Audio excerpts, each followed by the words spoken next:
Tahukah kamu, ada satu makhluk yang fitnahnya paling dahsyat di muka bumi? Dialah Dajjal. Ia tak datang membawa pedang. Ia datang membawa fitnah. Fitnah yang membolak-balikkan kebenaran. Fitnah yang membuat orang beriman bisa murtad. Dan orang yang sesat merasa sedang benar. Saat ia muncul, dunia tak lagi sama. Air menjadi api, api tampak seperti air. Ia berbicara dengan tipu daya yang memukau, tapi di balik wajahnya yang menipu, ada kehancuran besar yang menanti umat manusia. Assalamualaikum warahmatullahi wabarakatuh. Dajjal bukan dongeng. Ia adalah fitnah nyata yang akan muncul di akhir zaman. Rasulullah Shallallahu Alaihi Wasallam bersabda, tidak ada satupun fitnah sejak diciptakannya Adam hingga datangnya hari kiamat yang lebih dahsyat dari fitnah Dajjal. Ia adalah seorang laki-laki, namun fitnahnya melampaui kekuatan ratusan pasukan. Ciri-cirinya buta sebelah mata. Di dahinya tertulis kata kafir yang hanya bisa dibaca oleh orang yang beriman. Ia datang dengan surga dan neraka, tapi nerakanya adalah surga dan surganya adalah neraka. Betapa membingungkan, karena Dajjal bukan hanya menguji akal, tapi iman. Ketika ia berjalan, tanah yang gersang bisa tiba-tiba menghijau. Langit yang kering bisa menurunkan hujan.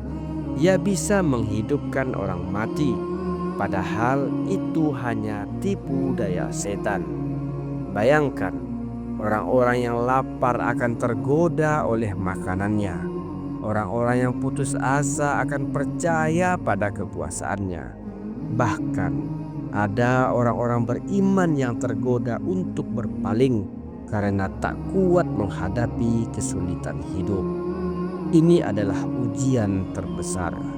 Rasulullah SAW mengajarkan kita jalan untuk menyelamatkan diri dari fitnah Dajjal.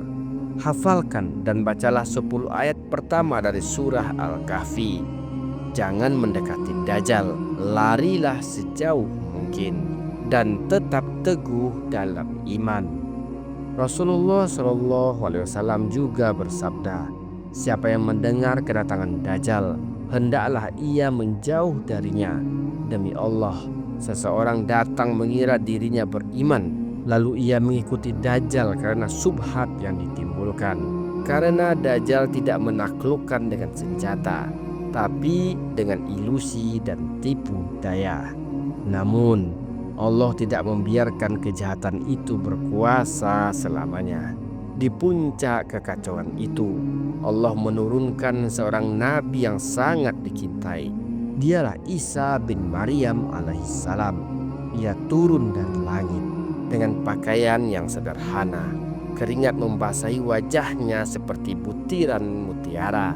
Ia turun bukan untuk membawa kitab baru, tapi untuk menghancurkan fitnah terbesar umat ini. Di sebuah tempat bernama Bablut, Palestina, Isa Al-Masih membunuh Dajjal, dan seketika fitnah terbesar itu pun berakhir. Kebenaran menang, iman kembali bercahaya, dan bumi kembali damai. Saudaraku, Dajjal belum muncul, tapi fitnah-fitnah kecil telah menyebar di mana-mana. Kita melihat kebatilan, tapi ia tampak seperti kebaikan. Kita mendengar kebenaran, tapi hati kita ragu untuk membenarkannya. Apakah kita siap jika hari ini kita tak sanggup menundukkan ego kita?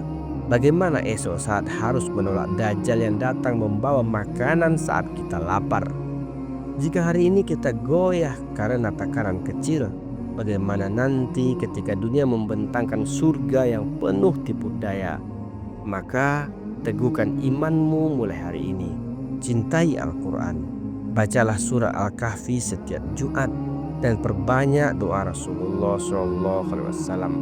Allahumma inni a'udzubika min azabil qabri wa min fitnatil masihid dajjal. Ya Allah, Aku berlindung kepadamu dari azab kubur dan dari fitnah Dajjal. Assalamualaikum warahmatullahi wabarakatuh.